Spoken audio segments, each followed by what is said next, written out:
Welcome back, friends and foes. Today we're getting into something a little bit different.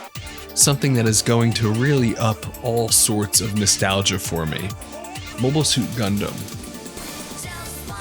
Long ago in a distant land, I, Kyle, the shape-shifting master of darkness, unleashed an unspeakable evil, but a foolish samurai warrior wielding a magic sword stepped forth to oppose me. Wrong show. Back in the year 2000, when I was the ripe old age of 11, something happened. Something that changed my life. Cartoon Network's after-school anime block, Toonami, started airing. Now it's time for the fun to really begin. Let's do it! I will become a manslayer once again! Say your prayers!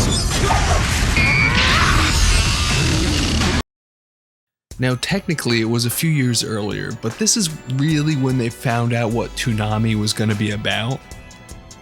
Sailor Moon, Dragon Ball Z, Reboot, and of course Gundam Wing. What the heck? That's a mobile suit! It's a Gundam! Around and destroy it! Destroyed 5 areas like there were nothing! Enemy attack! Enemy attack! The Gundam down there! Just get me, you monster!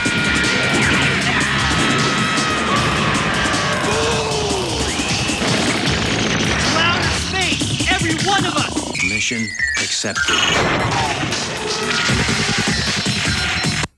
And this stuff was just so cool and literally changed my life. I watched too much Dragon Ball Z as a kid, and now my day job is being a literal Muay Thai instructor. But anyway, Gundams. Giant robots with lightsabers and characters that were way too cool and edgy. Characters died in this darker and more serious storyline.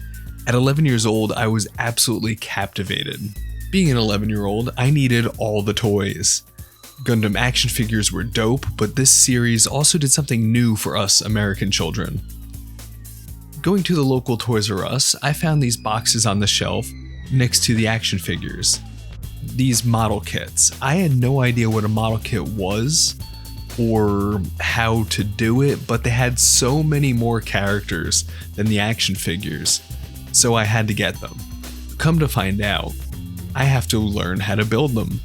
I've always been into drawing and kind of artistic, so building the models, it fit the vibe, and I get to build my own toy? Like, hell yeah, that's awesome. Mind you, I didn't have any of the tools and was never prepared for this. So I was ripping models off the sprues, no trimming, no snippers, no sanding, everything's push fit, fully posable and really articulated, super awesome stuff. I really should see if I could find some of my old models around here.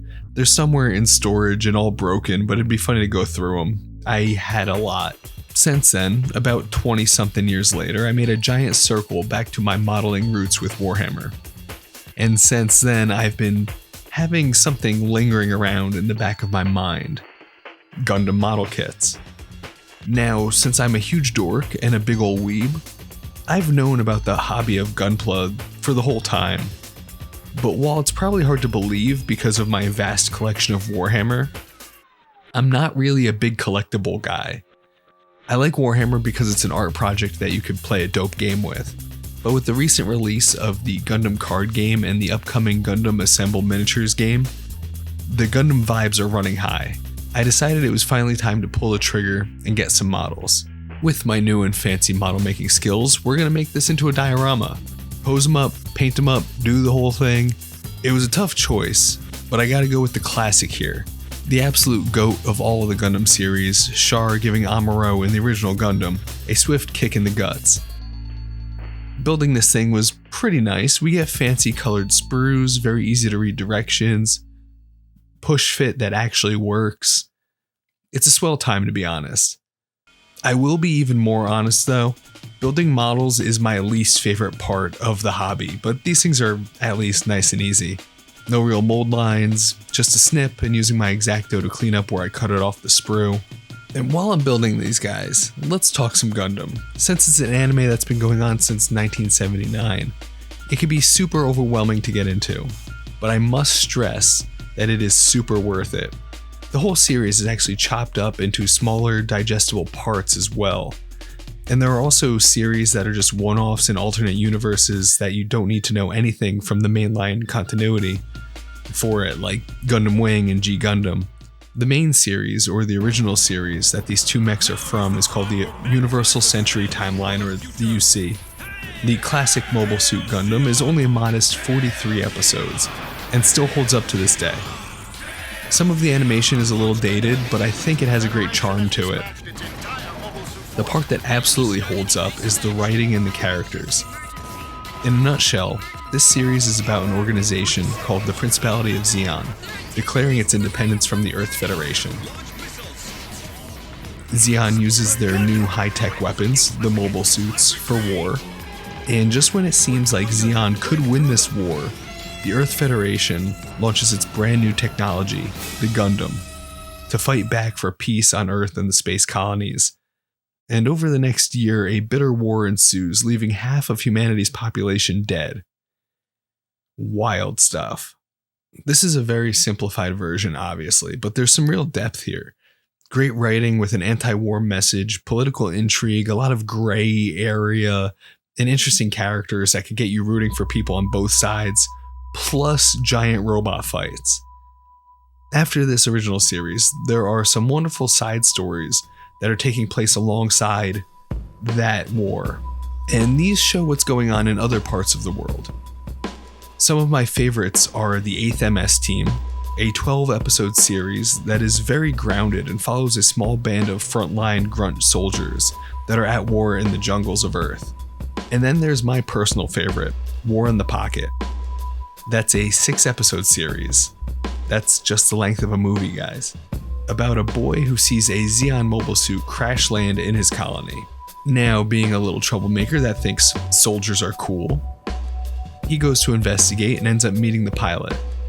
Drama ensues as the pilot tries to covertly accomplish his secret mission on the colony while not getting caught by the Federation, while him and the boy become friends.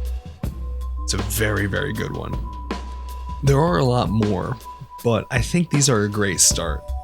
I wanted to make sure everyone knows the episode count too, because it is very, very easy to get overwhelmed when you see a giant series like Gundam. But these chunks are very easy to dive into. Honestly, even with 8th MS Team and War in the Pocket, you don't even need to watch the original series to dive in, as long as you know the basics that I was yapping about before. But I digress, friends. We've been building some little men here. And I honestly have no idea what's going on with this base.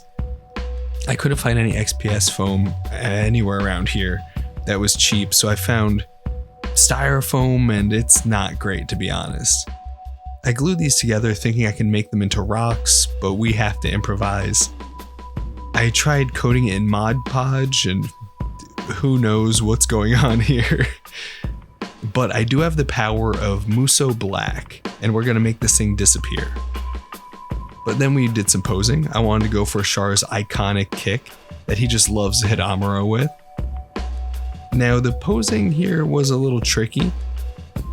It seems like we're gonna have to do something that feels illegal. I need to glue these models in place. Some of the joints, especially on the Zaku, are having some issues staying in position. Something that feels even more illegal. Everyone's getting primed. I'm gonna be painting everything. Then to put them in position, I cut off a big length of a Warhammer sprue and stuck it in inside RX-78. Pretty much the same thing for the Zaku, and glued his foot to the Gundam's chest so we're locked in.